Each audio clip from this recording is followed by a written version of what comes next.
And we're going for our second and final lecture on networks. And this time we're going to talk about this thing called PageRank, which I expect that at least some of you have heard of it, or maybe even all of you have at least heard of it before. Um, if not, then this is, just so you know, this is the algorithm that made Google really stand out from everything else at the time when it came out. And I don't know, I mean, I'm an old guy, so I remember exactly when Google came out, because we at up to that point we were using other search engines like Alta Vista or Yahoo, I guess, was the most common one. And we also had some like local ones in Brazil, which were very bad. Like search engines were just something that you wouldn't really care about too much because they worked so badly at that point that you're kind of better off without them anyway. And then all of a sudden came Google, and that was just, it was like night and day. You could, when you did a Google search, even in the very initial versions of Google, when you did a Google search, then you could immediately see that things were just like, yeah, that's it. That's what a search engine is supposed to do. So, and this algorithm, PageRank, was for sure one of the, if not the most important element that made Google really stand out in the beginning. And and it is a network mining algorithm, and we are going to take a look at how it works now.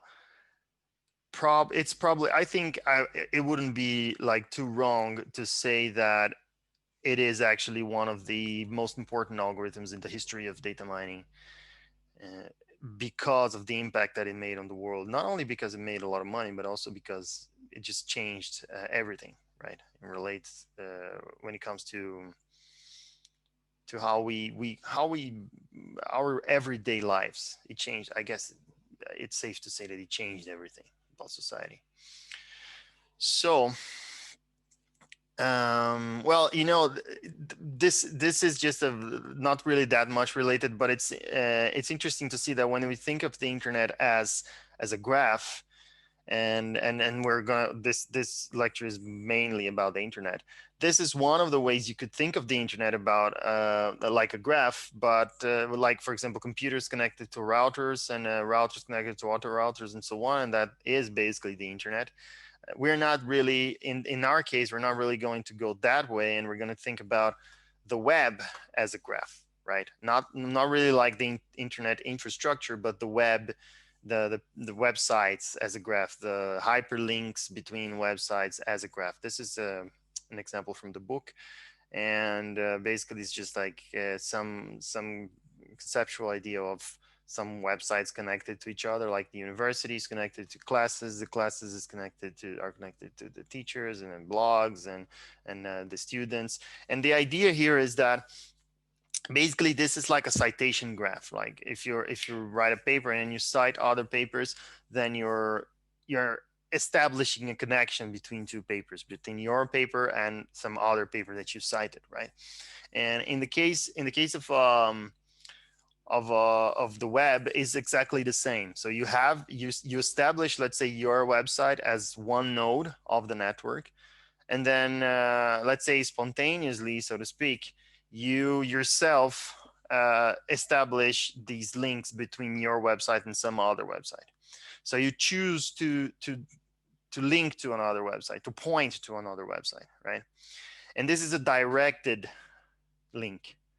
That's why we say that we're gonna consider the web as a directed graph, because it's not anymore like what we saw before, where if A is connected to B, then B is also connected to A, because these edges are undirected. So they're kind of like you could see them as actually having two directions. In this case, we don't do that anymore. We think of, if A is connected to B, that does not mean that B actually links back to A. Actually, most of the time, not, right? Yeah. So just because you linked to a website doesn't mean that they will link back to you. That actually is not common to happen. So this kind of this spontaneous, let's say, action of linking your website to another website, this, and then hundreds of other millions of people are doing the same thing, then this is what brings up, let's say, the entire structure of the web as a directed graph. And then, of course, since this is like spontaneous, so to speak, then there are structures within this entire like super complex graph that are important, and that if you can mine these structures, if you can understand these structures, and if you can extract knowledge from these structures, then you can use these knowledges to support a better navigation throughout the graph, right? And this, in the beginning, this wasn't, I mean, there were other people doing stuff related to this before Google, but the way that the Google did was just so simple and so effective that it really, really changed everything. So in the beginning, the web was organized in a very weird, not very effective way. There were these things called like these web directories, and yeah, I'm old enough to remember these. So there was like Yahoo I was talking about before, and these other directories. And actually, the searching was so bad at this point that people didn't really trust that very much. So actually, there were actual directories of websites, which nowadays sounds completely ridiculous. Like, how would you be able to maintain something like this? It makes absolutely no sense. It didn't actually back then, so didn't do so well, and nowadays it would be completely impossible, right? So that people had to actually go there and add these sites to these things. And not everyone's not like Wikipedia, where you just go there and you add whatever you want. It's actually like there were people that were doing that, hired to do that. So that's, you can think of how absurd this is to think about nowadays, right? And that obviously super biased, and also obviously super slow, and never really synchronized with the actual reality. We're always lagging behind. But that's what that was what it was. I mean, it was the beginning. There was not so much stuff anyway to I mean, there were, let's say, some millions of websites, but not certainly orders of magnitude less than what we have today. And then, of course, came the web search, which was mainly the domain of something called information retrieval, which is kind of related to data mining, but has its own, let's say, theoretical foundations and frameworks and so on. But the idea was that we need to find relevant documents in a small and trusted set. So newspaper articles, patents, and so on. But there's so much stuff, so much. The web is actually, people can just put things on the web whenever they want, right? And it's huge, and it's full of untrusted stuff. So you'll never know. You never know what was there actually, or who put it there, or anything like that. So, and also lots of spam. And I just realized that I didn't really. Oh no, I did. Okay, sorry. I thought I was not recording. I am recording. Sorry. So a bit spaced out. So yeah. So it's very complicated, because it's not just about actually finding relevant documents. It's not only about finding, like, for example, if you search for something, it's not only about finding the the relevant documents to what you're searching, but it's about finding the important ones, and the ones that you can trust, the ones that that stand out from the rest in some other less concrete way. Because it's, for example, if you if back then, if you searched for something like Linnaeus or something like this, then you wouldn't necessarily have the Linnaeus University as the first results. You would have a bunch of other stuff. And also, if people wanted to kind of like spam you somehow, and they thought, yeah, you know what, I'm gonna like trick this person into clicking on my website instead of going to the actual official university, then since there was no really, let's say, measure for how important or how trustworthy a certain website was, then they could very easily just spam this thing into their HTML. So for example, if they wanted to lure you into clicking into their website when you search for Linnaeus or whatever, then they would just copy paste the word Linnaeus 1,000 times in the HTML code, for example, and then that would become a very prominent result in a search engine at the time. Because at that point, when people thought about what is a search, or the information retrieval, let's say, perspective on this, was that, well, if you find that term many times in that website, then probably that means that website's important for you. And but this idea that in practice, it came from theoretical foundations of information retrieval that were not really considering the fact that this set of documents that are being searched are not really just like a training data set as you get in machine learning or something like this. It was actually this highly dynamic, evolving, random, untrustworthy data set that was the web at the time. So there were not really like very clear ways to say, to differentiate between what was spam and what was not spam, for example, right? So because this was not really, let's say, there wasn't really a big problem up to this point. People didn't really, let's say, investigate that much. And that was the problem of having this information retrieval, let's say, perspective on top of web search, which was the first thing that everyone tried because that was the most obvious, and that was the most that was the kind of like thing that were in other people's minds at that time, especially academics and researchers. That's what we had, right? We didn't really think about that much about this other challenges of having this random spam everywhere. So basically, yeah, in a summary, the web contains many sources of information, who to trust, right? So the first kind of like insight or trick from this idea of PageRank is that trustworthy pages may point to each other, right? So that's kind of like the idea. So if you're on, let's say again, you're on Yahoo, like you were on Yahoo at that point. You went to this directory that was very trustworthy. I mean, at that point in time, that was more or less probably one of the most visited websites. And if Yahoo was linking to you, then you became automatically a trustworthy website, because you were being linked by a trustworthy website, right? So this was kind of like an idea that started to form, but it's not, I mean, it's not super, it's hard to define this formally and to actually have an algorithm to measure this, right? But at the same time, you have to also be able, it's not just about who to trust, but also relevance. So what is the best answer to the query newspaper, for example? It has to be a good answer, but it also has to be trustworthy. So these two things are have to be connected.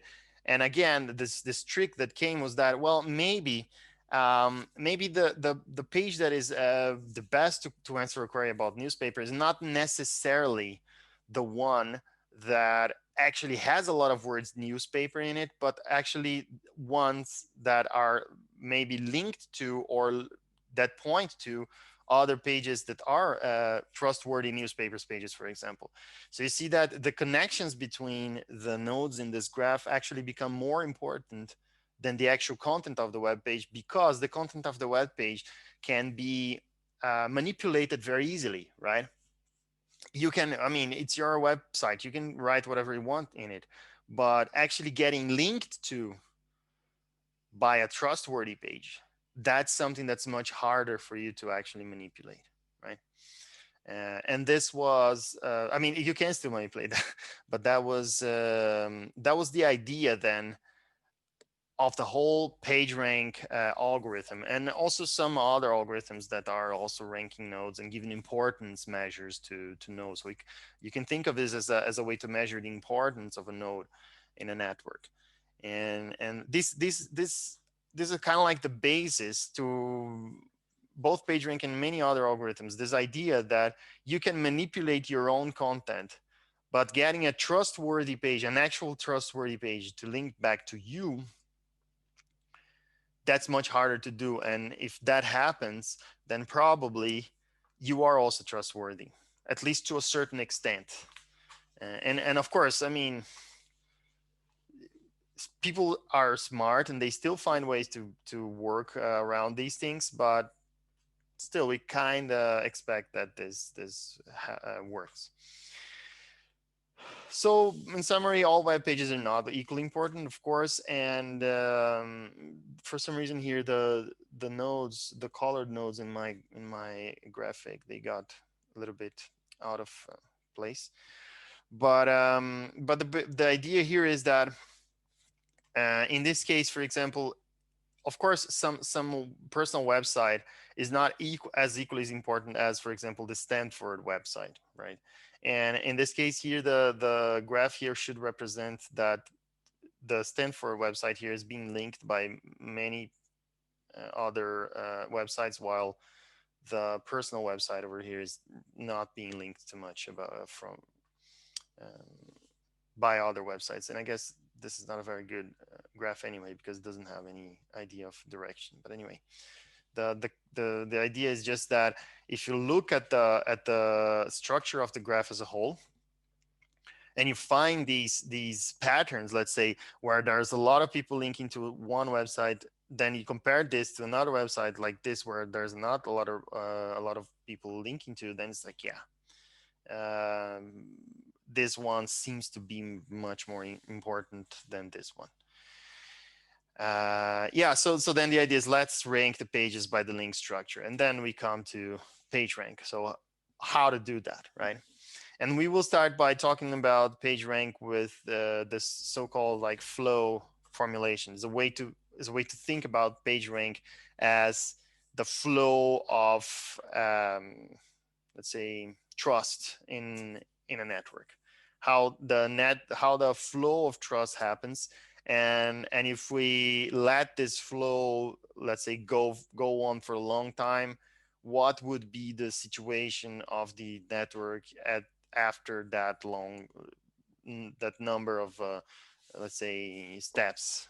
And the way, if you look at this network after like a long time, and this, so to speak, this flow of trust has more or less spread itself through all the network, then that will give you a good idea of which websites are more trustworthy than others.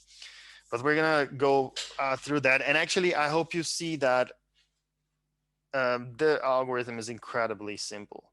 And I think it's really one of those cases where you have this saying that the best ideas are always the simplest ones. And in this case, it's definitely like that, at least in my opinion.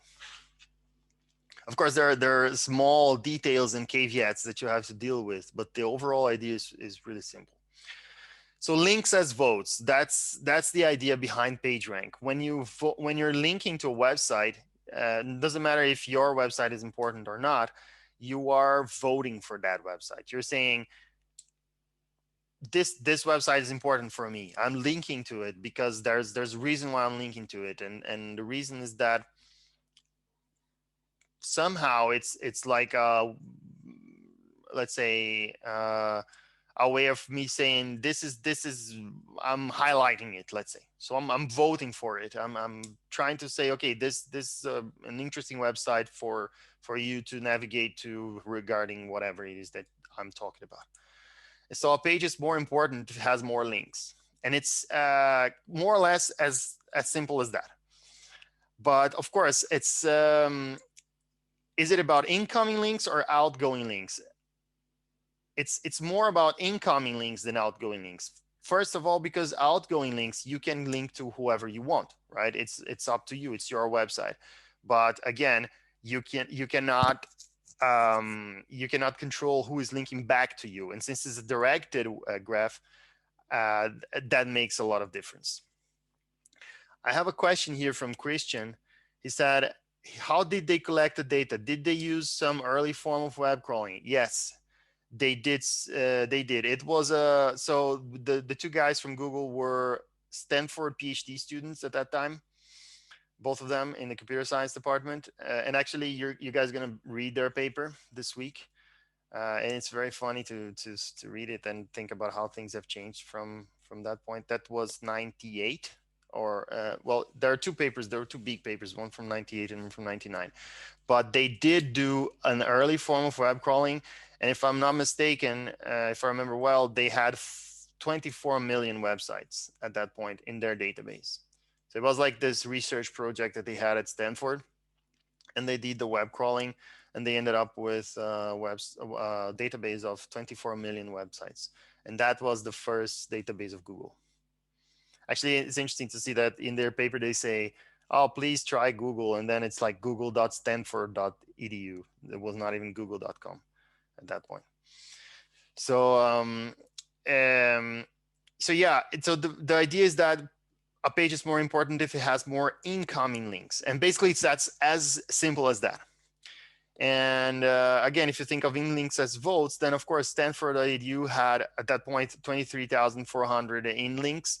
I'm not sure. I mean, this is from the book, it's not from the paper, so I'm not sure if it's that point or if they updated it later. But let's say 23,400 in links, and some personal website has just like one in link from some other personal website. And then of course, in this case, you can think, yeah, well, Stanford.edu has more votes than the personal website.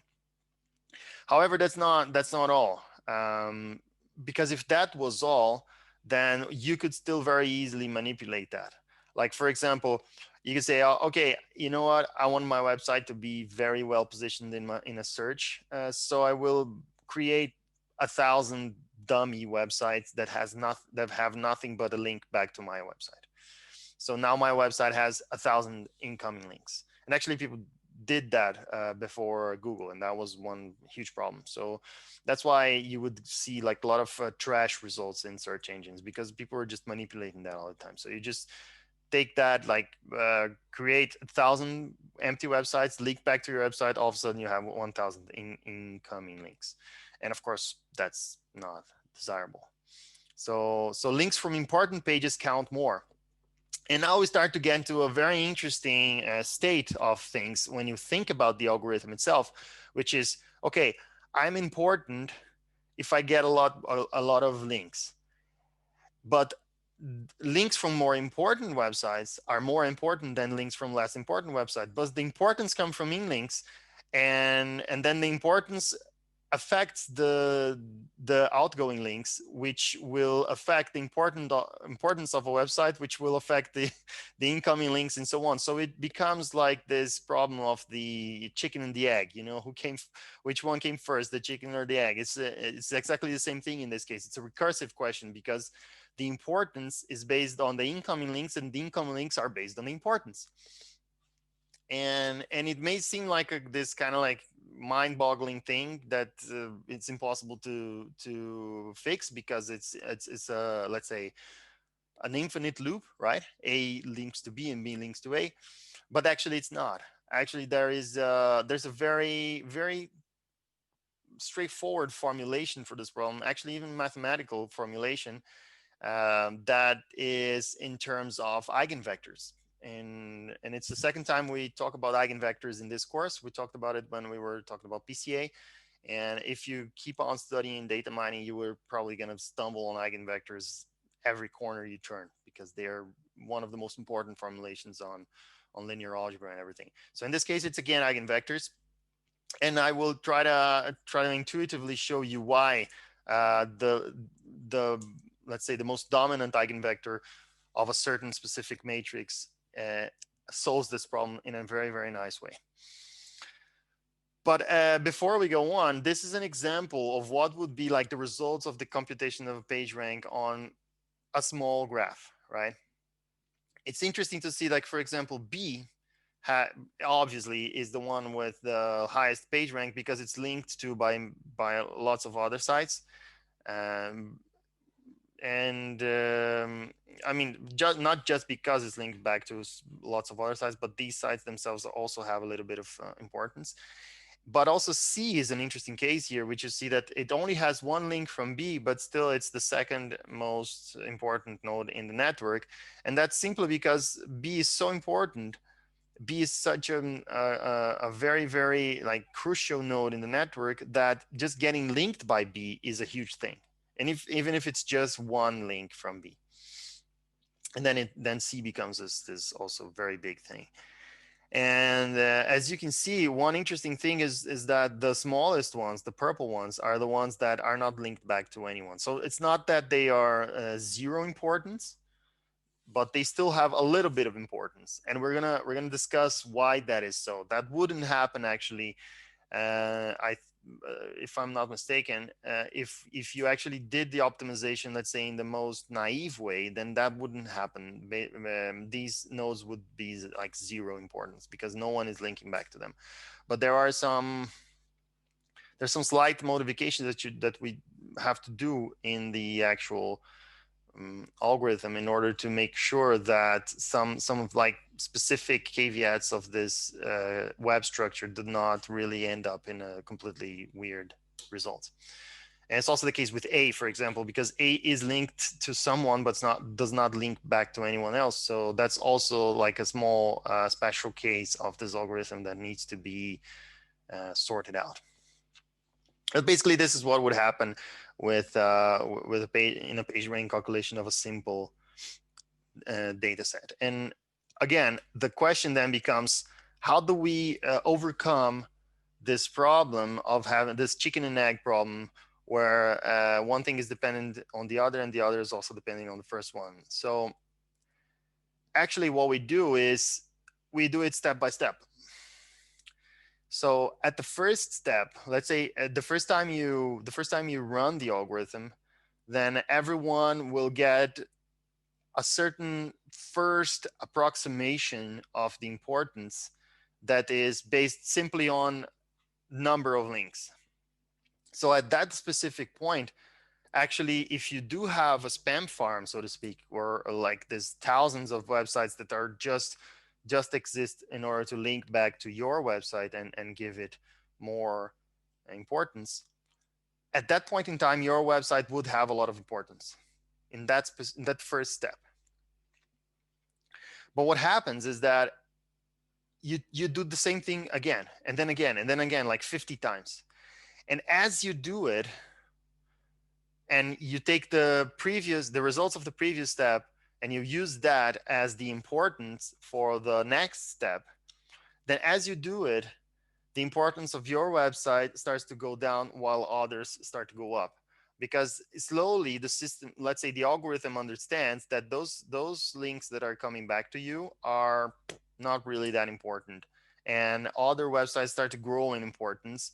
And then you will never, I mean, you will still get a bit of importance from that, let's say, spam network, but it will go down and down and down and down while the others go up, as the algorithm, like adjusts everything, and this flow of trust becomes more and more spread out through all the network.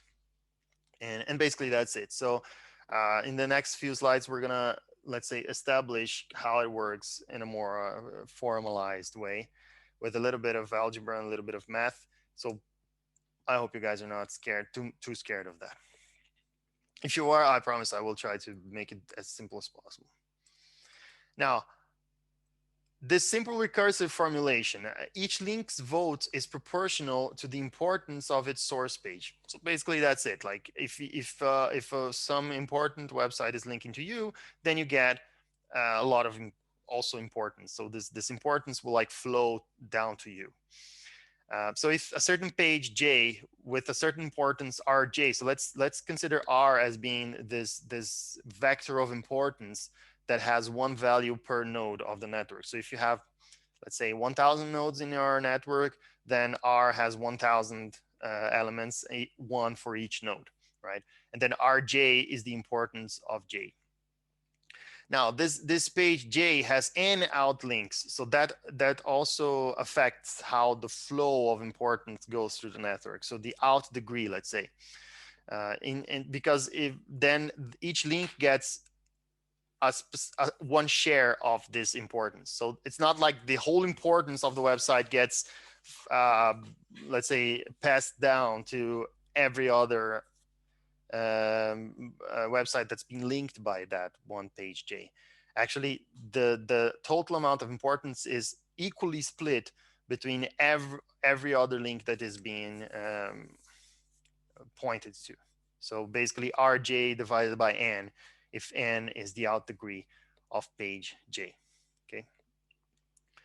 And then page J's own importance, of course, is the sum of the votes on its inlink. So it's the sum of everyone else who was voting for that. So if you look at J here in the middle, it's getting like Ri divided by 3 from node I, right? Because node I has 3 outlinks that point like somewhere else.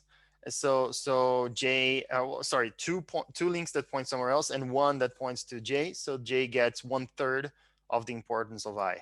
And then it gets 1/4 of the importance of K, because K has 3 other links that go somewhere else, and so on. And so the importance of J is basically just the importance of Ri divided by 3 plus the importance of Rk divided by 4. But of course, the importance of Ri and the importance of Rk changes as the iterations go, because they are also getting importance from somewhere else, and this importance will change. So every step of this that you do, one after the other, you're getting closer and closer to a final solution that actually exists. And there's a theoretical framework behind that, which is super interesting. This idea of Markov processes, where you have this transition matrices, and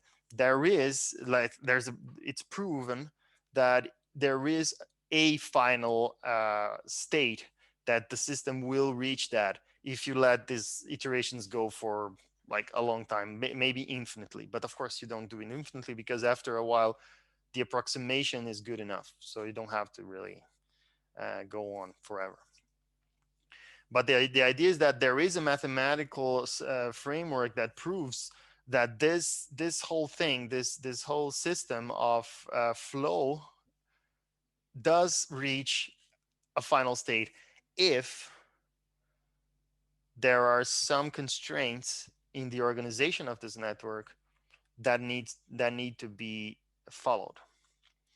And in this case, they have formulated, Google, and not Google, but like the guys from Google at that point, they formulated this problem in a certain way that actually meets these constraints. So there is a very clear idea of where this whole system should go, and that it will go somewhere. So it's not something that's going to be, sometimes it can take a while to converge depending on some characteristics of the network, but the mathematical formulation kind of like assures you that it is going somewhere. There is a convergence to a certain final equilibrium state in this whole system. Okay, but basically that's it. The importance of a node is the importance of the nodes that link to back to that node, and each one divided by the out degree, because it spreads importance equally through for those that are linked. And then Rj, and then each of these blue nodes just get 1/3 of this Rj that we just computed, because there are 3 links outside of J. And we can, yeah, so this is basically just, yeah, this is basically just a mathematical formulation of what I was talking about.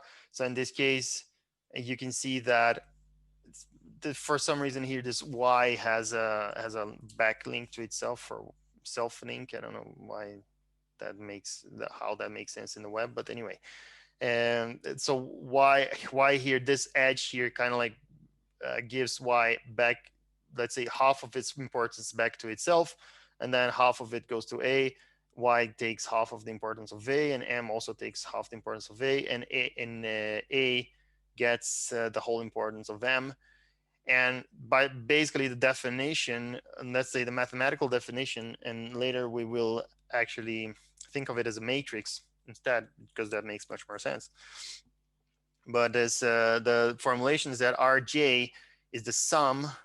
And then I like here that we have this sum here because we've seen this before, and you guys sometimes are a little bit confused about what exactly it means.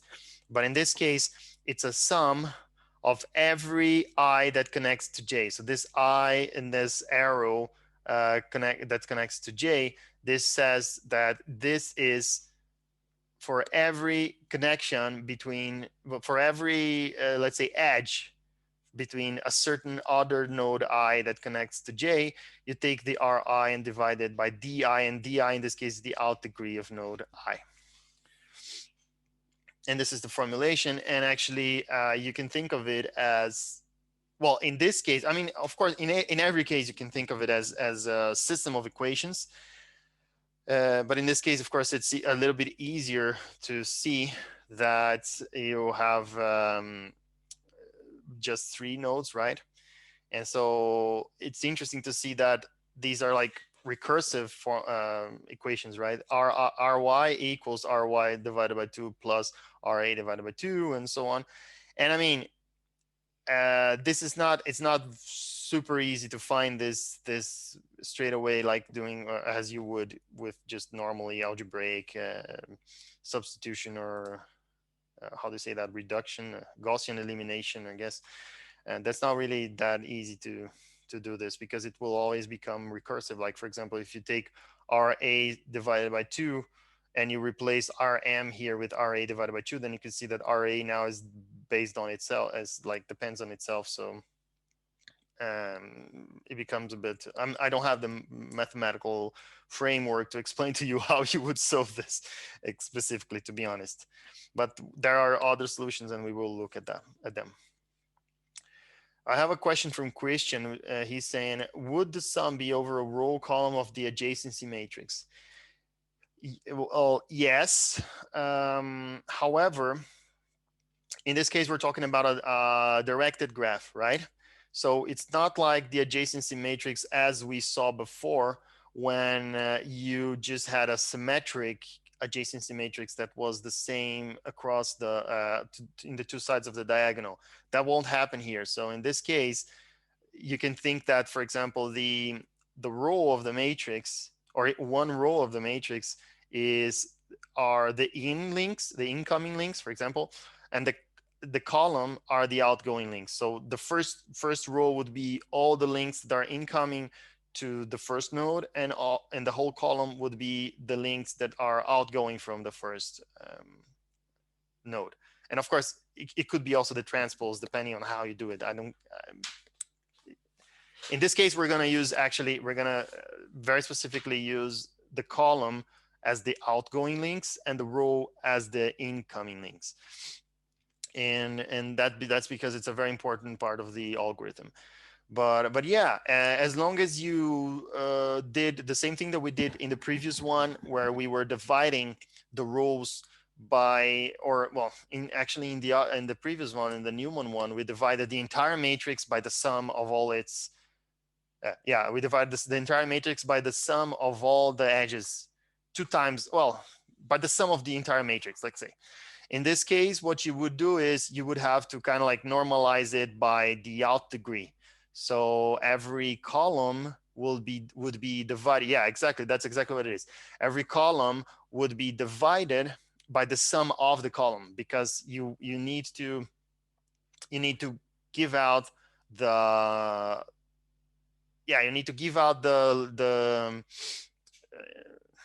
this trust or this importance divided by how many out degrees, how many out nodes you have, right? Out links, sorry.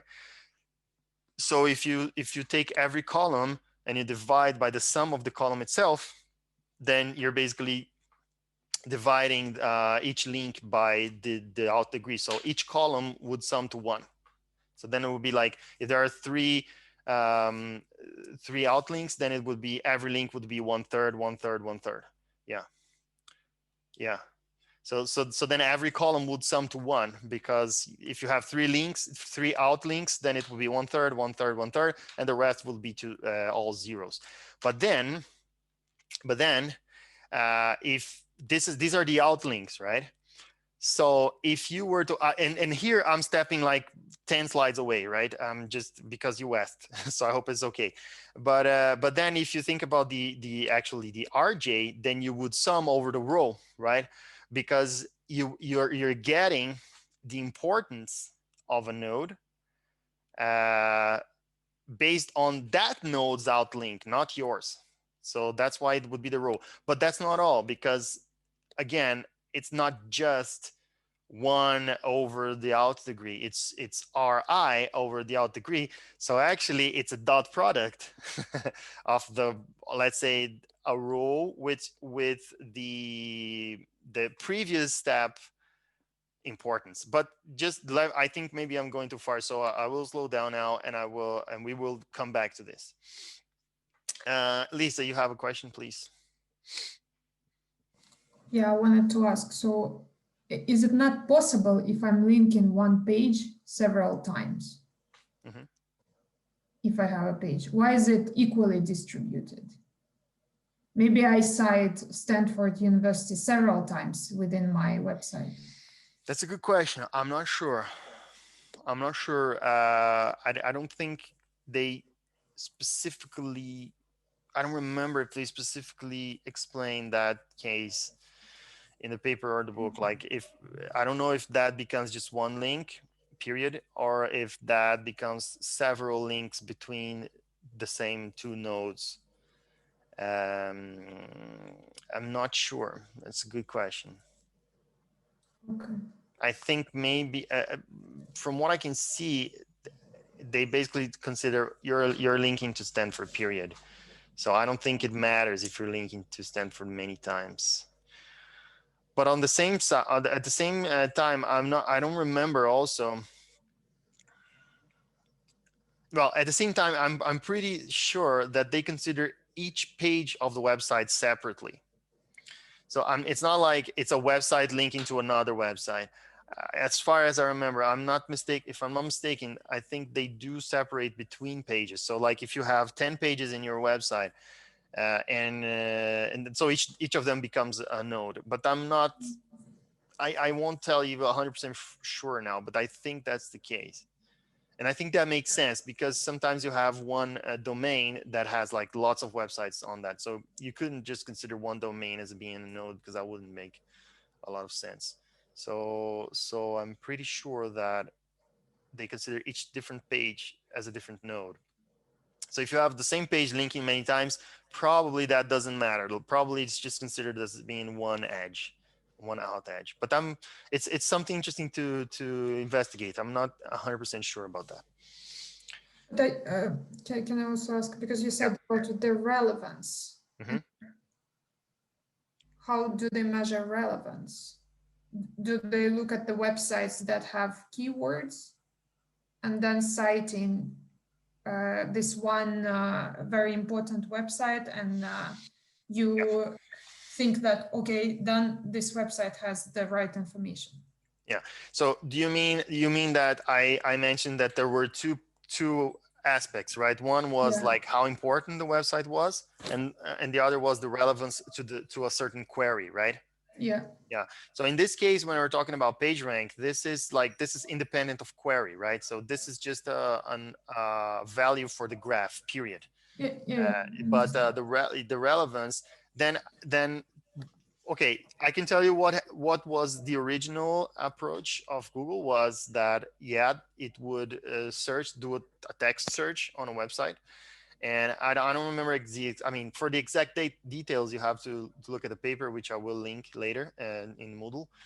And in that paper from '98, they do discuss that. But it was a text search. It was a full text search. Actually, in the paper, they give 2 different like alternatives. One was to search for the words in the title of the website, and the other was to actually search for the word in the entire text.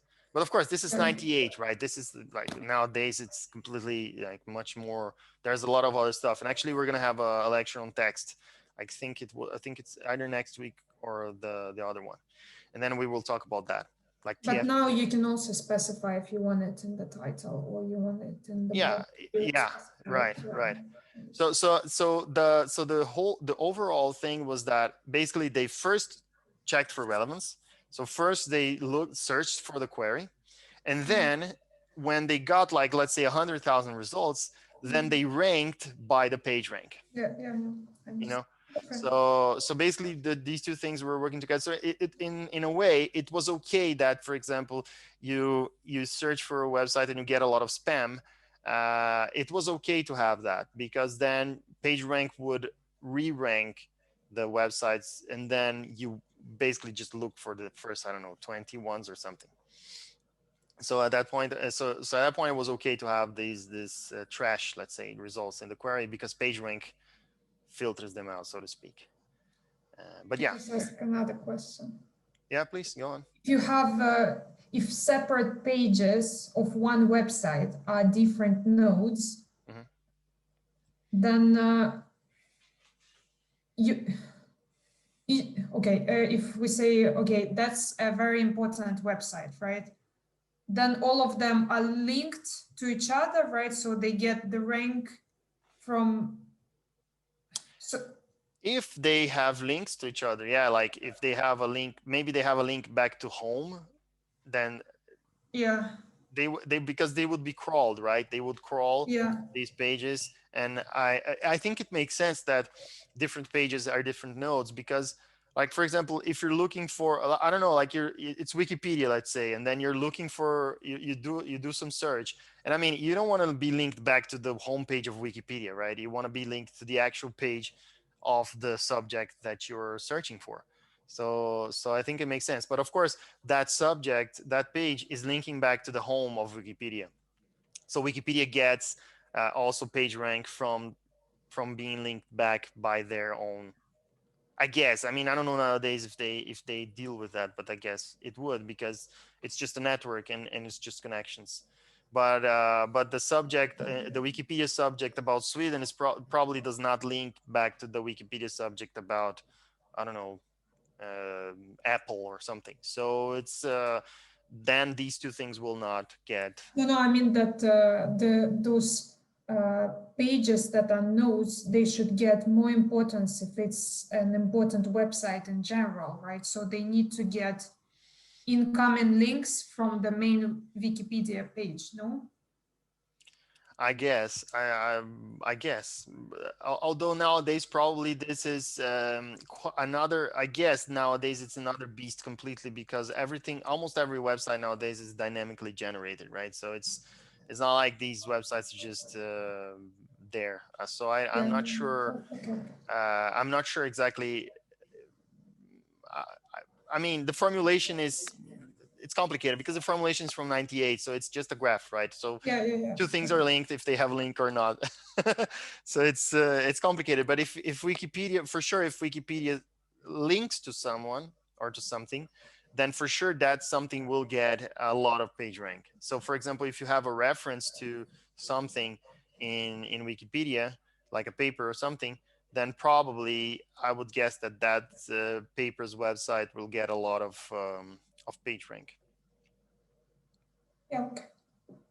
Okay, thank you. Mhm. I have another question from Christian. In that case, we could assign n in the matrix, right? I'm not sure what you mean, Christian. Sorry. In that case, we could assign n in the matrix. By n, do you mean the total number of nodes or something? I don't know what you mean exactly. If you can clarify for us.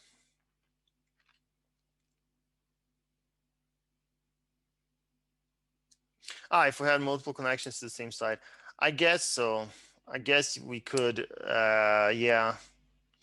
But then the question would be like, should that be a stronger link or should that be a weaker link? Because if you have a lot of connections to the same website, then actually you would get, in a way, you would kind of penalize other websites, because then they would get a lesser fraction. But yeah, I'm not sure. I guess probably they don't really. I guess it's just one. I would get. I'm not sure if they don't really deal with that specifically, but I would say that probably it's just one edge. But then now we have the matrix formulation for this whole thing, and this matrix formulation is actually related to what Christian was asking about. Like, is that a sum over the adjacency matrix and so on? It is related to a sum, but it's a weighted sum, because it's not just a sum anymore. It's a sum that's weighted by the actual page rank, right? Because highly important websites will let's say give out more importance than low importance websites. So that's why it's a weighted sum, and a weighted sum is usually, you know, a dot product. So the stochastic, this is what we call the stochastic adjacency matrix M, and this is where it comes, that thing that I said, that when you think about this is in a more like mathematical formal way, then there is this formulation that kind of assures you that this thing will converge somewhere. And the format of this stochastic adjacency matrix is one very important factor in this. So if a page I has di outlinks, basically the out degree of that node I is di, then if there is a link from I to j, the component, the cell ji in the matrix is 1 over di. And the reason why it's inverted here, ji, is because we're talking about columns here. So the column of a certain node I is the one that we are filling out here, so to speak. So for example, if let's say that I is 1 and j is 5, right? So the node 1 is linking to node 5. Then what we have here is that M, the cell M51, so row 5, column 1 equals 1 over the degree of 1, which is like something, whatever. Or else it's 0. And you can see that by doing this, we fill up the columns, because then we have the column here is fixed at 1. So I'm considering that the column here is the second index, right, in the matrix. So if let's say we're fixed on node 1, then we fix the column 1, and we let's say vary the row for j. So then we go through all the nodes that I is connecting to. Then we like, let's say, again, there's another connection between node 1 and node 15, right?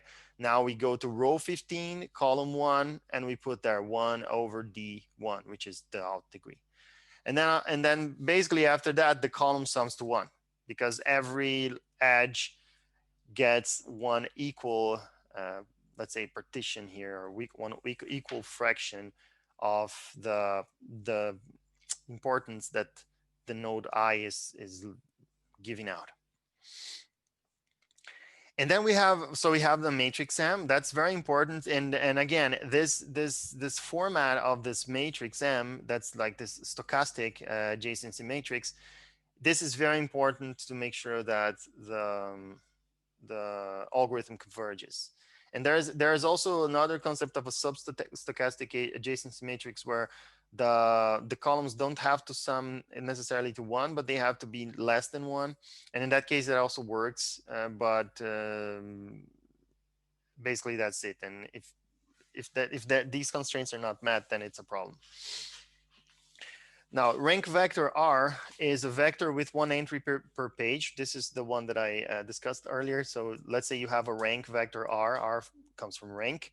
And that rank has basically, that R basically has one element per node. So if you have 10,000 nodes, then it's a vector with 10,000 values.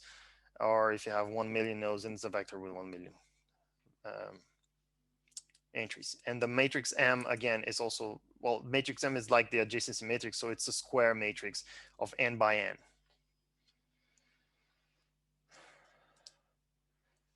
uh, just a second, Kumar. And then we have the vector R. So the vector R has one entry per page. Ri is the importance score of page I. And the important thing here is that this the rank vector R is also summing to one. So this little thing here basically means the sum over I of Ri equals one. And this is the same as let's say it's like a Euclidean distance, but it's a, let's say, like a norm. So the norm of the vector is one, but actually we're talking about not the Euclidean norm, but the L1 norm, so to speak. Doesn't matter. What matters is that the sum of all the elements must be one. So again, it's like R is a probability distribution, because every element in R is like has one probability, and then when you sum all of them, it sums up to one. I have a question or a comment from Kumar. Says stochastic is probabilistic approach. I am not sure which parameter is randomized here. Well, let's say that the stochastic matrix represents a probability distribution over the columns. So the columns represent probability distributions, and that's why they sum up to one. I don't know exactly what you mean by the randomized parameter here, but in this case, I'm not really sure how to answer your comment. But Yeah. basically, every column represents one probability distribution, which is uniform. So it's like a uniform probability distribution of, and I will actually talk about this in a couple of upcoming slides, like what is the intuition of the randomization here. So maybe that's what you're talking about. But please go if you want to comment. No, I think you answered it. Yeah. Aman. So Yeah. yeah, I know. So Actually, I'm gonna talk a little bit about that in terms of what is the intuition, so to speak, of having a random surfer, as they say. But maybe that's what you mean. It's like another perspective on what this thing means, and I hope that's what you're talking about. Yeah, and so and then basically those flow equations that we saw before, which are like we saw it with y, m, and a, right? So the ry was this, blah blah blah, rm was that. Basically, the way that you can write them is by writing r equals m times r. And again, this is a recursive thing, right? So that's why it looks weird. But if you have worked with eigenvectors before, then it's probably very clear to you right now that R is an eigenvector of M, because it's the one, and the eigenvalue of R is 1. And I'm not sure. I think I put some stuff about eigenvectors, but I think maybe in a couple of slides where I was reminding what an eigenvector is. But basically, an eigenvector of a matrix, in this case matrix M, is a certain vector that when you multiply M, you get back the exact same vector. So it's like you've reached some kind of equilibrium of this system, where if you multiply M by R, then it doesn't change anymore. It continues and it's still R. But usually the eigenvector specification has an eigenvalue. I remember. Sorry, I forgot exactly what's the Greek letter. I forgot, but it's if I could draw it, I would. But, is it lambda? Yeah, the lambda. Yes, thank you. So it's the lambda. It would be like lambda r equals m times r. So that would mean that when you multiply M by a certain vector, then you get back the same vector but scaled to lambda, and lambda would be the eigenvalue of this thing. So and if you think about this as how this matrix formulation of this thing is, so basically you're taking the stochastic adjacency matrix, and man, I wish I could draw on top of this. So if you take the stochastic matrix and you multiply it by a vector r, then you get another vector r, like r2, let's say. And then if you take the same matrix M again and you multiply it by R2, then you get something else that's R3. And at this point in time, it's still not an eigenvector because it's just some vector R. But if you keep doing this like 50, 60 times, by the end of this operation, the final vector R is a very good approximation of an eigenvector of M. Because that's just how you, well, that's one of the ways you can compute eigenvectors, like the power method, as they say. And we're going to come back to this. But the important part here is that you understand that R, this formulation of R equals M times R is basically just a formulation of this flow equations that we have here. So if you think of, again, if you go and specify M as that stochastic matrix, and you multiply that by this vector R as it is specified here, you will get this. So for example, I wish I could. So you know what, we can actually do this. I don't have much time though, that's the problem. But I will do it anyway. And then Christian will probably understand what I meant. So yeah, whatever. Now let's, I'm gonna try to do this very quickly. We had Y here, we had A here, and we had M here. And then Y had this thing, it was Y over 2. And then there was an edge here, another edge here, and one edge here, and another edge here. Now, if we establish our matrix, then we would have,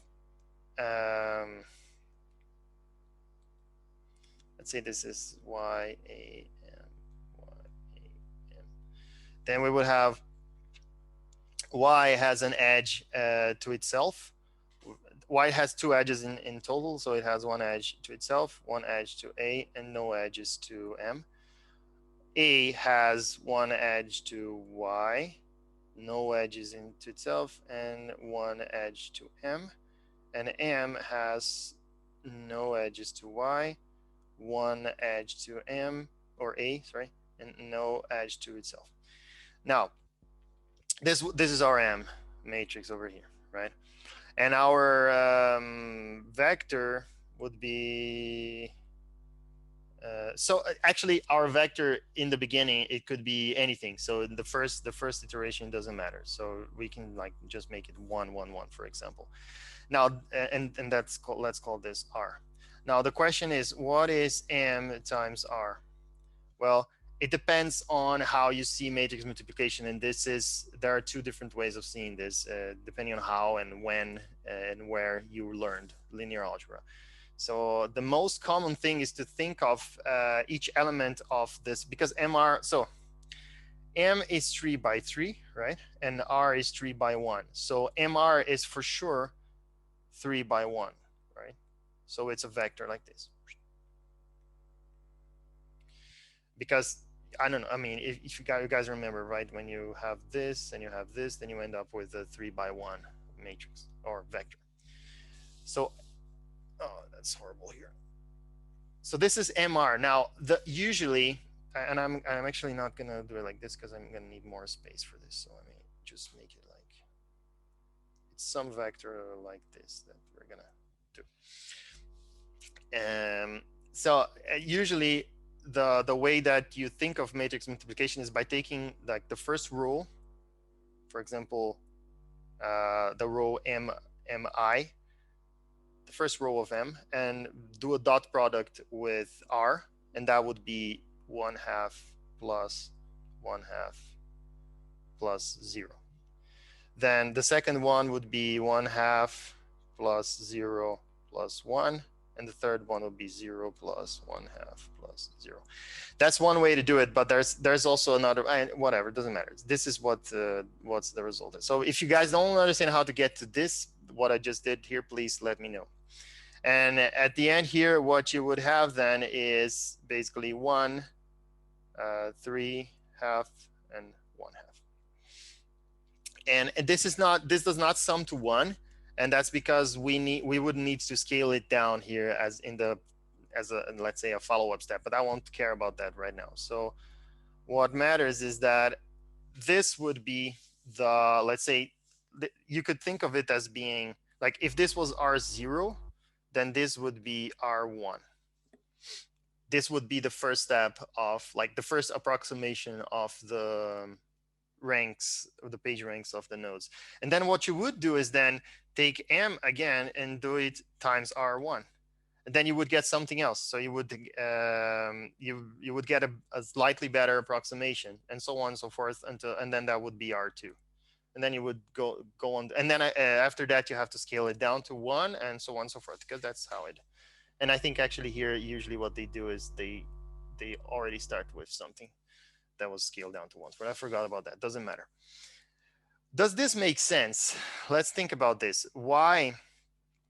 So this is Y, this is A, and this is M. Now Y got a page rank of 1, A got a page rank of 3/2, and M got a page rank of 1/2. Now, does this make sense? It kind of makes sense, because A here kind of looks like the most important, let's say, node in this network, because it is being pointed to by Y and M. And I guess the fact that Y points to itself made it be a little bit more important than M. And M, I guess it's obviously like a more peripheral, let's say, node. And both Y and M are both like more peripheral nodes, but Y got a little bit more importance than M because of this, its own self link. And if we keep doing this, we would see that it would. I don't have time for that, unfortunately.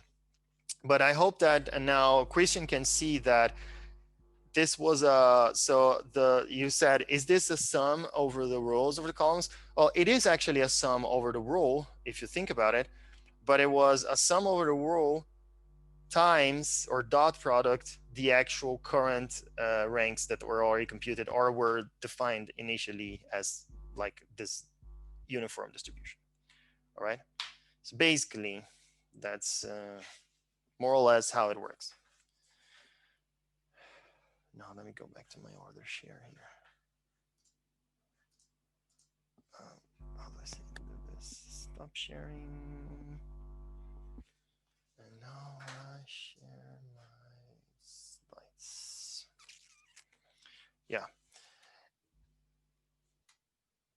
And so that's it. R equals MR. And then ideally you would keep doing this over and over again until at some point you get to a certain specific state where when you go from one iteration to the next iteration, things don't change much anymore.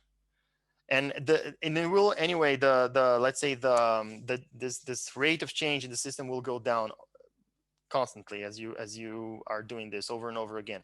But at some point you just say, okay, the change between the previous step and the current step was so small that I kind of, okay, I think I converged. So that's what I need. I don't need to go on anymore. And this is just another, let's say, oh, sorry, illustration of what I was talking about. So you have some node I, that node has a column. The column, it points to node J and to 2 other nodes. So each one of these is 1/3. And then when you multiply this by a certain R, then you get another R here, which is like a new, more better approximation of the actual page ranks. And if it was the case that you would get the exact same R here by multiplying it by R, then basically you found the eigenvector. I mean, that's not exactly how it works. It's never exactly the same because of floating points. But if you say, well, it's the same for the first 10 decimals, then I'm okay with that. So I don't care anymore. And then you can define this kind of like how many decimals you want to consider. And then after a while, just say, okay, this is changing so little between one iteration and the next, then I consider that I've converged. So that's it. And I guess the drawing I did, it kind of covers this one. So I'm going to skip that. Yeah, and then I already, again, overstepped myself and talked about eigenvector formulations before. But basically, yeah, this is, so the rank vector is an eigenvector of the stochastic web matrix M. And let me just make sure I have the chat open here in case you guys want to ask something. Yeah. Yeah. So so in fact, it's the first or the principal eigenvector. So in a way, it's like you're doing a PCA over for to 1D, to one dimension of this matrix M. Or let's say, or the vector R using a matrix M as a projection, so to speak. So then the largest eigenvector, eigenvalue of M is 1, since M is column stochastic with non-negative entries. And again, this thing about being column stochastic with non-negative entries, that is a very, very big part of why this thing, this whole system works in a more or less, let's say, well-behaved way. And R is unit length, because I saw, I said before that the sum of the elements of R must be 1, and each column of M also sums to 1. So every time you multiply M times R, it also is larger or equal to 1 at most. And this is just a note: X is an eigenvector with corresponding eigenvalue lambda if A times X equals lambda times X. So this was what I was talking about earlier. If you take some matrix A and you multiply it by a vector X, and in the end you get a certain lambda, some value here, whatever, times X. So basically, multiplying A by X results in the same vector X with the same direction, but with a different magnitude, then that means that X is an eigenvector of matrix A. And this is what we're looking for here. We're looking for some kind of a R, some vector R, that's actually an eigenvector of the matrix M with lambda equals to 1. And then if we find that, then R is our page rank, because R is the distribution of ranks over all nodes, such that the nodes have their importance in this sense. So as long as you set up M here in the correct way, like column stochastic matrix, then R could be anything in the beginning. Like in my example, when I was drawing, I used 1, 1, 1, but actually I should have used like 1 divided by N. So that it would sum to 1, but it doesn't matter actually. The only thing that changes when, depending on the initialization or the initial vector, is that it may converge faster or not, depending on where you start. But actually, it doesn't matter. If you can start from any vector in this, let's say, the dimensionality of M, and after a number of iterations, after doing M times R, M times R, M times R many times over and over, then basically you will have some kind of convergence. It doesn't matter where R starts. And it's very, like says here, we can now efficiently solve for R. The method is called power iteration.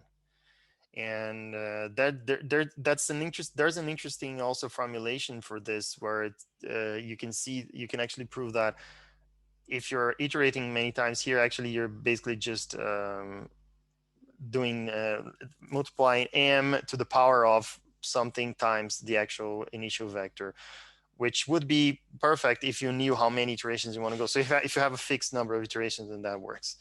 But if you don't, then it doesn't. So it doesn't matter anymore at that point. Now we have that graph that we used, and basically this is what we had, and I drew that already. So these were the equations, and then again, the vector of ranks would be that matrix times the previous vector of ranks, and then if you do this, you will get to this. Ry equals 1000 Ry, or 1/2 Ry plus 1/2 of A plus 0 M. Ra equals 1/2 of Y plus 0 plus Rm, and M equals 1/2 of A. So that's the matrix multiplication here.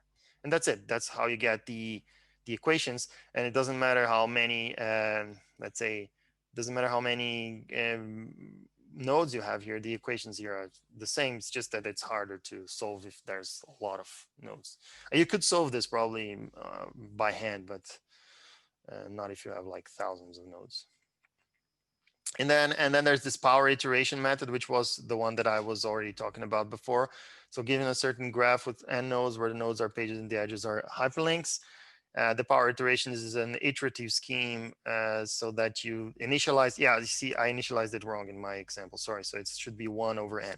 So R0 is 1 over n. But again, doesn't matter, right? The initialization just makes it so that it takes a little bit longer to converge, but it converges anyway. So it doesn't matter. But in this case, the book says we start our R0 with this vector of 1 over n. So everyone is like sums to 1 here. Then you iterate the next R equals m times the current R. In this case, it's 0. And then you stop when the difference between these two guys here, the previous rank and the current rank, and in this case, it's like the sum of the difference here. That's why there's this one little 1 over here, because the Euclidean norm would be a 2 here. So the square root of the squares of the sum of the difference. And in this case, there's no square roots. It's just really just the sum of the differences of every element. It's just like the sum of the difference between the vectors. That's it. When that becomes smaller than a certain epsilon that you can define yourself, then you stop, right? And usually you take like, I don't know, depends on the I don't remember exactly what's the scale of this thing, but I think it's I think they stop when it's close to like 10 or something. I don't remember. You have to look at the paper. The paper says defines that, so then you can check that. Yeah, and that's it basically. This is the algorithm, and this is one part of what you're going to implement actually. And so I hope you guys see that this is gonna be quite okay to do as in your next assignment with some little things here and there. Yeah. Okay. Yeah. So then this is just basically an example of how it goes. This is these are the ranks, and you start with 1/3 for all of them because it's 1/3, 1/3, 1/3. Then you take an iteration, and after the second iteration, in this case, you see how we got more or less the same thing that we got before, but so Ry is double Rm, which was what we got. We got 1, 1/2. And 3/2, right? So we have, so was that, yeah, in this case, the proportion here is a bit different, but it's, let's say the ranks are the same if you rank them. And then you keep going and they get more, they got closer and closer to, what was that? This is where my slides are a bit weird, but at some point you get to this final solution here where A and Y have the same rank and M has like half the rank of A and Y. And that makes sense because A is being pointed to by M and Y is being pointed to by A and also Y. So in this case, this self-link here kind of works more or less.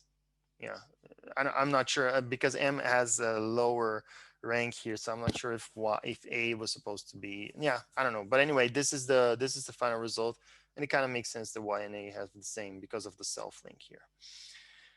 Yeah, and you see this.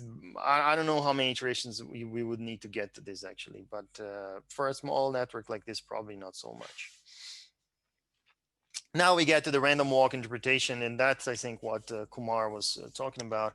And this is, so we've talked about this like the math formulation, so to speak, of how to think about this, but as just matrix multiplication. But actually, there's an intuition behind this, which is that imagine some random web surfer, and I'm old enough to remember when we used to say that we were surfing the web. I don't think that's a thing anymore.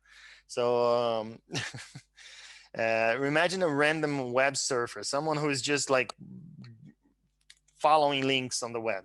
At any time t, this surfer is on some page, right? Let's say randomly. And then at the next step, the surfer follows some link from I outside of I. And it does that uniformly at random. And I think that's what Kumar was talking about. Like, what's randomized here? Well, the randomized thing here is that you are in one page at some point, and then you will jump away to to the next page. And that jump is done uniformly at random. Let's say we assume that you have the same probability of jumping out of that node to the next one uniformly. That's why you have this probability that's uniform.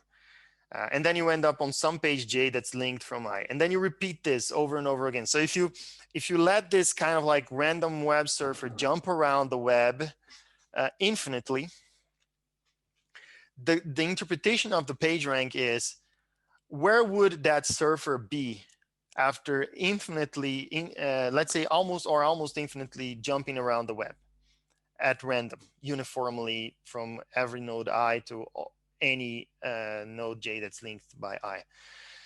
Then the final value of the page rank is in itself a probability distribution that says, well, there is a certain probability that this random web surfer, after infinitely jumping around the web, there's this probability distribution of where that surfer will be.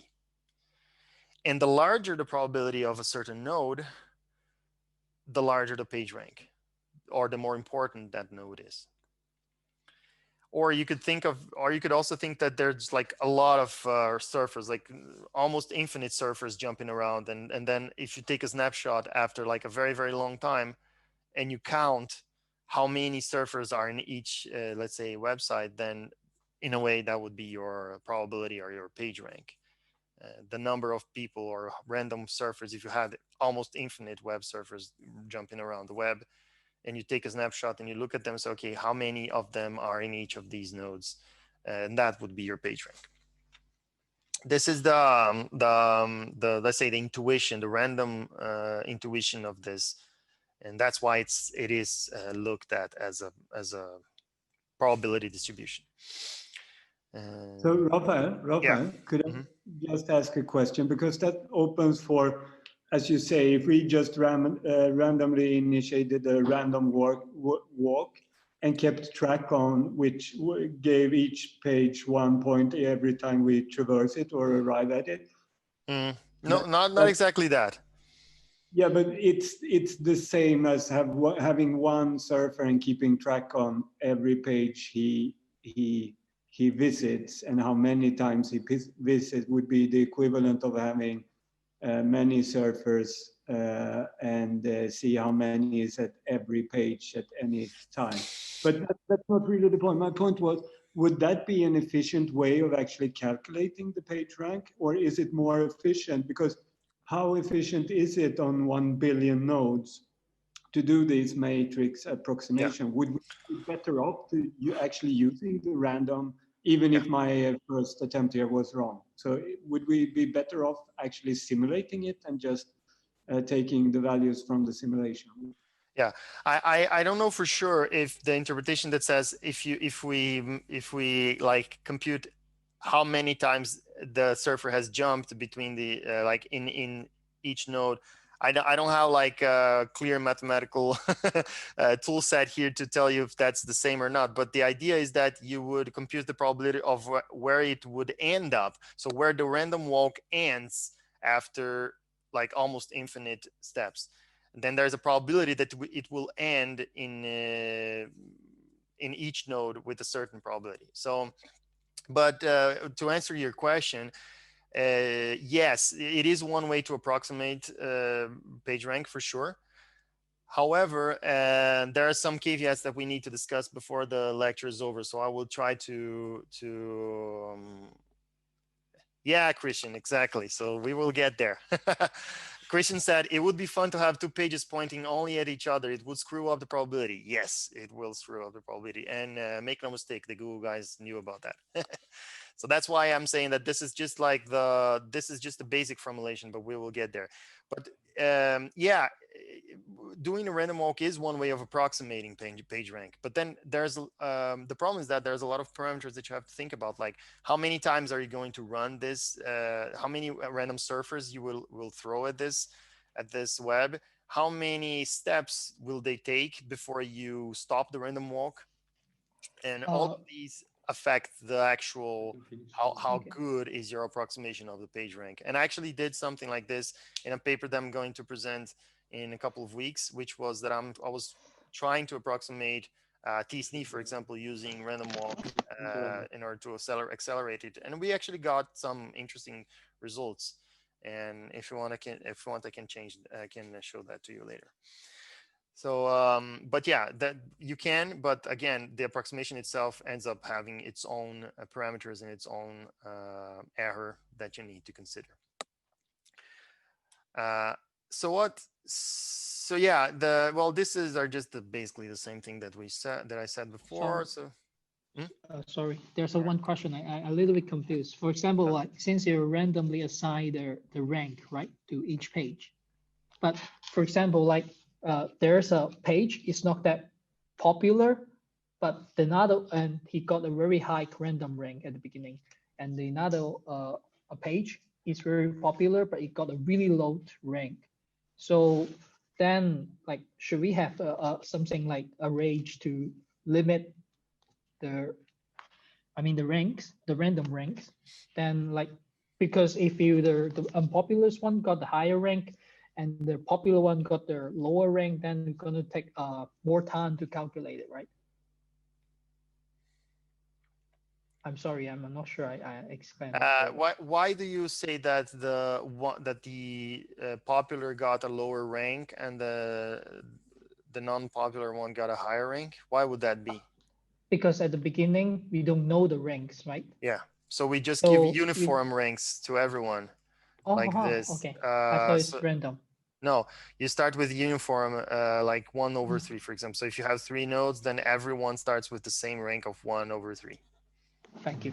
So it's the same, yeah. And then as you multiply, I think what you maybe because I said before that maybe in the first step, if you have a spam farm and you have a lot of fake nodes pointing to you, maybe in the first couple of steps you can get a high rank because in the first couple of steps, this weight of the importance of who is linking to you is not really like it didn't really kick in yet.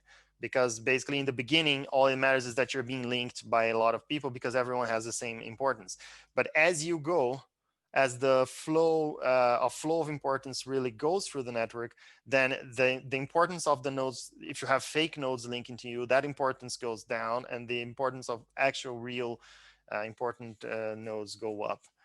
But we have to move on because I need to talk about this problem that Christian said.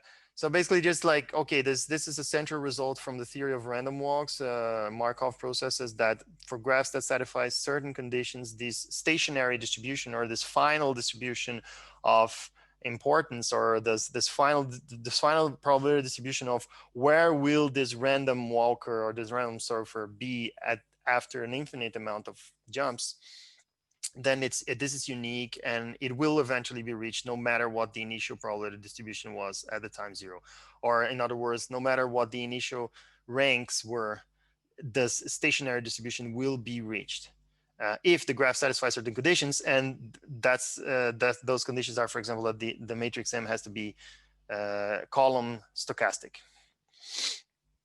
Now so unfortunately it's of course gone as always much longer than I imagined, but now we're going to actually talk about the actual practical solution from Google. So how to solve this in practice when you have the web that is this crazy, like super randomly defined graph, right? So it's a crazy thing that's not at all like the theoretical results.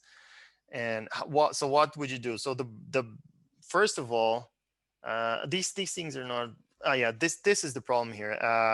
For example, this is what Christian said: A and B pointing to each other, right? So basically, this never converges, right? And because at any given point in time, the random walker is just like jumping back and forth, right? So this would be a problem.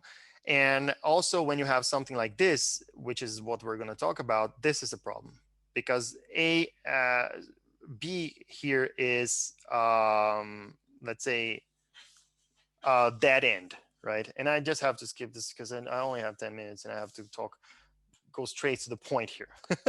So we have, in practice, we have 2 problems, right? one is the dead end and the other is the spider trap. And actually, basically, spider trap and dead ends are more or less the same thing. It's just that like a spider trap is a more, it's a dead end with more nodes. It's just a subgraph, a dead end subgraph. And what's the problem here? The problem is that when we think about this formulation of PageRank as a random surfing, so to speak, where you're just throwing random surfers on the web and you're just letting them jump around uniformly between nodes, and then almost infinitely. And then when it's when a very large time has passed, then you take a snapshot and say, okay, what are the probabilities, or where are the random surfers, let's say, or what's the probability that the one random surfer would be at each node? The problem is that they will always end up being in the dead end, because if they're jumping around infinitely here, at some point they will jump to the dead end, and as soon as they do that, they will never go out again. They will just either stay in the dead end or stay in the spider trap, because the spider trap is like this small subgraph where these nodes points to each other. It could be two nodes, like what Christian said, two nodes pointing to each other. It could be more than two. It could be like a bunch of nodes that point to each other, but they never go out again. And the reason why it's called a spider trap is because in the beginning, when we were crawling the web, they would call that like a spider that was crawling the web. So that was a spider trap because the crawlers would end up being stuck in this loop here and never go out again. And as you can see, this is also a dead end. It's just a dead end with more than one node. But the problem is that a random surfer will always end up going into either the spider trap or the dead end, and they will never go out again. And then after a while, so if you have like a lot of nodes, sorry, I got distracted here because of Christian left. If the random surfer is infinitely jumping around this node, then at some point all the probabilities will be stuck in the dead ends, and the red nodes, which are actually part of, let's say, the most important part of the web, they will get 0 probability in the long run. In the infinite, if you think of infinitely large random walks, they will be 0, because there is no probability that anyone would actually end up being, or if there are just very small, depending on how much you go forward, because of course you never go infinitely, right? You stop at some point. But at any rate, the spider traps and the dead ends, they'll just suck up all the page ranks of the system. And but basically, yeah, they absorb all importance, spider traps. And in the case of dead ends, a little bit, the difference between a dead end and a spider trap is that dead end is very easy to detect. All you have to do is just take a node that has no out degrees. The out degree is 0, so you just take it away from the network, remove it from the network, because it doesn't affect anyone else. It doesn't give importance to anyone else. And we're going to talk a little bit about that very quickly. So yeah, so in this case here, M is a spider trap. It's not a dead end because it does have a link. So you couldn't just remove it by checking all the nodes that have out degree equals 0. That would, because that's much easier.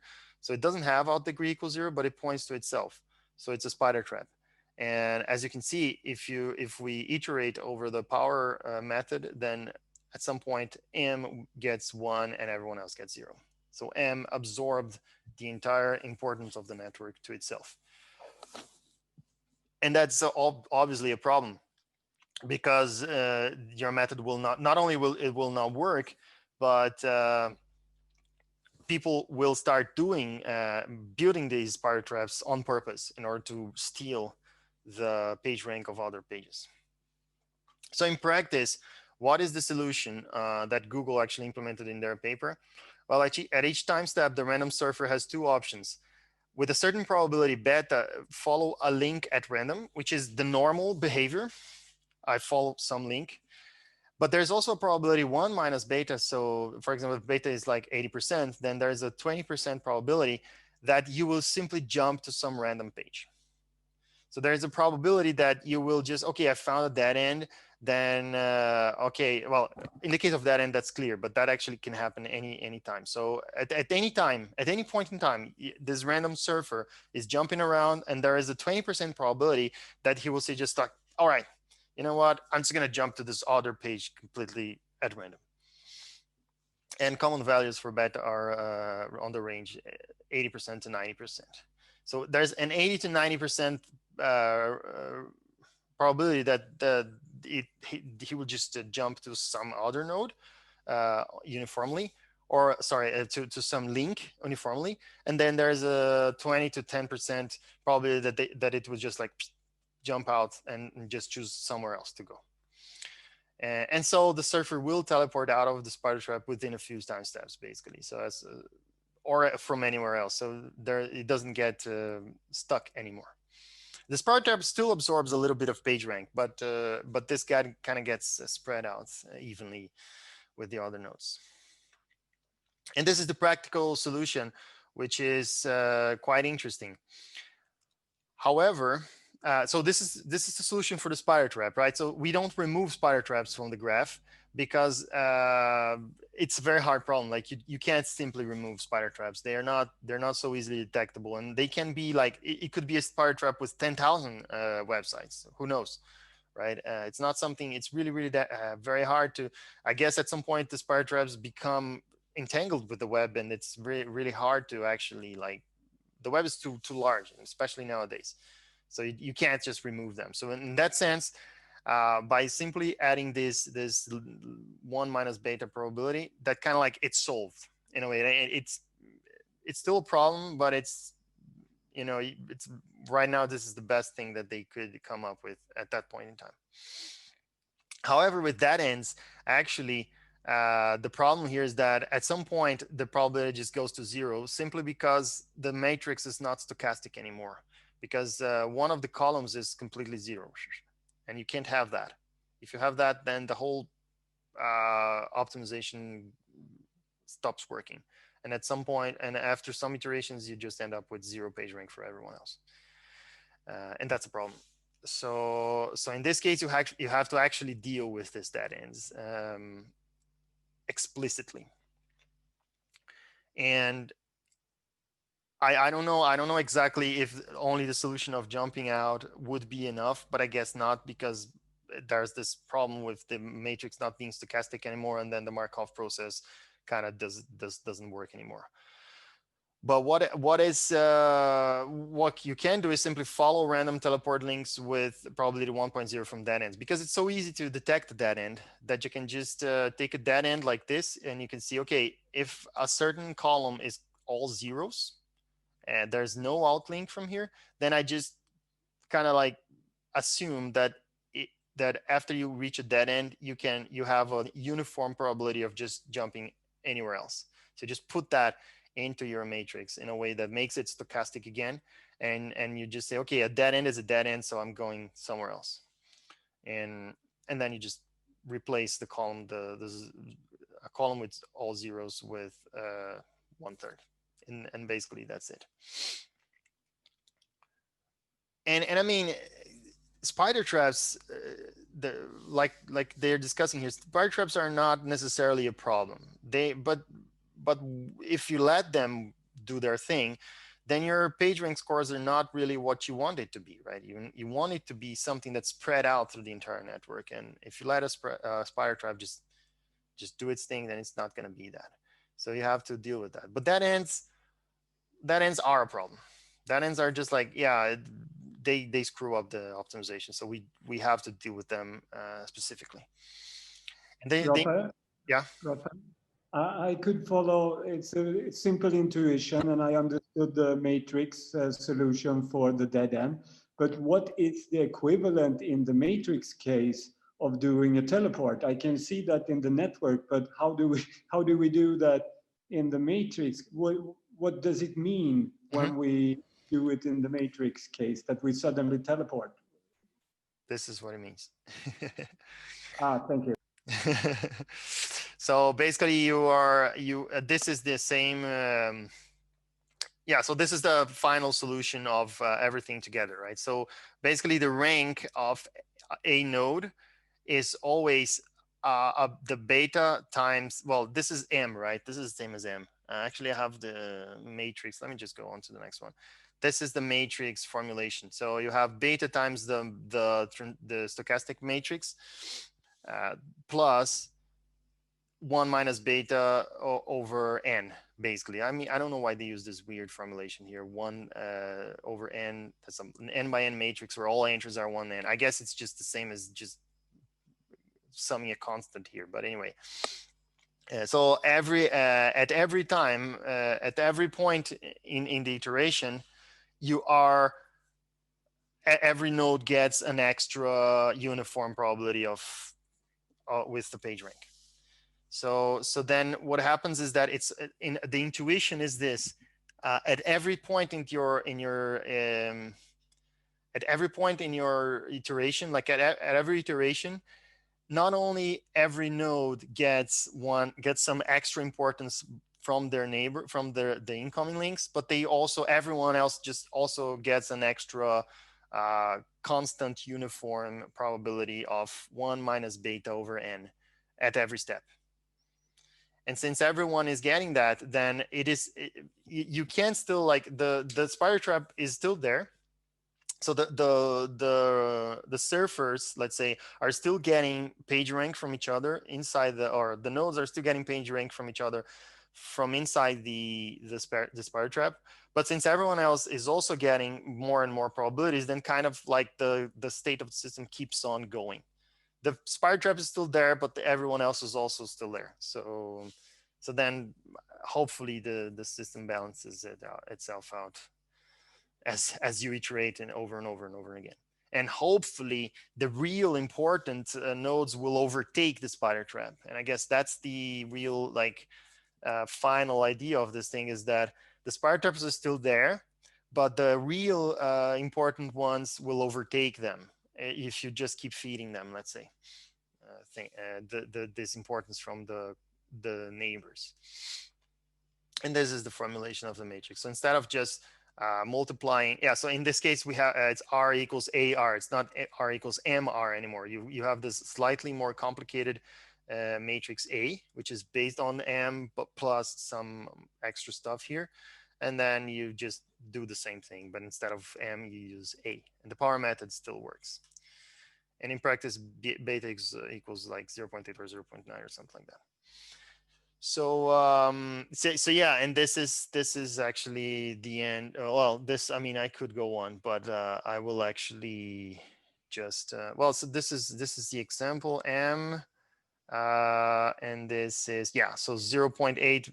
This, let's say very quickly, I swear I will let you guys go because I also want to have lunch.